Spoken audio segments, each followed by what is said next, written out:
John Wayne isn't a name typically associated with comic books, but in Garth Ennis and Steve Dillon's Preacher, the legendary Western actor plays a surprisingly personal and powerful role.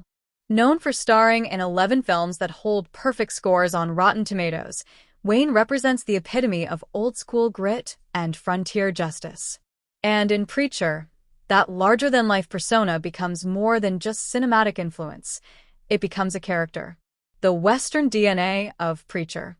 At its heart, Preacher is soaked in the American mythos of Westerns. Created by Garth Ennis and Steve Dillon in 1995, the series blends dark fantasy, religious satire, and shootouts under the Texas sun. Jesse Custer, the main character, could walk straight out of a John Ford film. He's a tough, laconic preacher with a haunted past and a moral code carved out of violence and loss. That Western flavor wasn't accidental. Ennis has openly credited classic war comics and cowboy movies as central influences in shaping his work. His childhood love for military tales and rugged frontier heroes laid the groundwork for his storytelling style. But Preacher didn't just borrow from the genre. It brought it to life, quite literally, by including the most iconic cowboy of them all. John Wayne. Not just an influence, a character. In Preacher, John Wayne isn't just referenced. He's there, walking alongside Jesse Custer through his darkest moments. First appearing mysteriously in the final pages of issue number 1, Wayne calls Jesse Pilgrim and acts as a ghostly confidant. He's not a hallucination or comic relief. Instead, Wayne becomes Jesse's internal compass, the imagined embodiment of his late father's love and masculine idealism. The origin of this relationship is deeply emotional.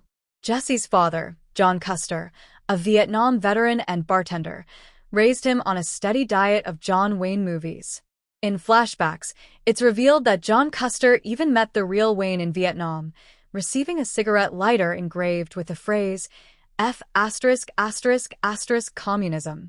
That lighter and Wayne himself come to symbolize integrity, grit, and resilience, everything Jesse clings to when life gets unbearable. A cowboy in the coffin. Nowhere is Wayne's presence more poignant than during Jesse's brutal childhood. After his parents are murdered by his grandmother's henchmen, Jesse is forced into ministry and subjected to horrifying abuse. In one of the comic's most haunting moments, he is locked in a coffin and submerged in a lake for days. And it's there, in the depths of trauma, that John Wayne appears to him, calm, stoic, and unflinching. Rather than offering salvation, Wayne serves as Jesse's mental lifeline. He's the figure Jesse converses with in solitude, a symbol of toughness and willpower when the rest of his world is trying to break him. The dynamic is reminiscent of Calvin and Hobbes, except in Preacher, the stakes are deadly serious and the imagination more desperate. Wayne as Jesse's moral mirror. Wayne's role becomes more layered as the story unfolds. When Jesse gives in to his grandmother's demands and becomes a preacher, Wayne disappears, calling him a slur in a moment that reveals Jesse's deep-seated shame and internalized anger. The words are jarring, but they underscore how Wayne functions as Jesse's inner critic, manifesting the judgment Jesse places on himself. It's only when Jesse regains his agency, powered by the divine force of Genesis and free from his grandmother's grasp, that Wayne reappears.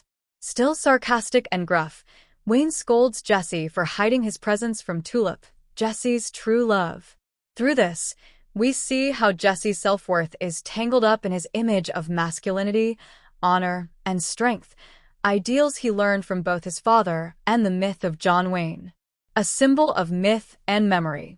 The brilliance of Ennis' use of John Wayne is that it blurs the line between hero worship and personal trauma. Wayne isn't really there, but his presence is meaningful, representing Jesse's memories, his aspirations, and his buried pain. In a series filled with angels, demons, vampires, and violent satire, it's the imagined cowboy that keeps Jesse human. Ennis never fully confirms whether Wayne is a ghost, spirit, or figment of imagination. But in the world of Preacher, that ambiguity only adds to the character's power. John Wayne is more than an actor. He becomes an idea, a voice of conscience wrapped in grit and dust.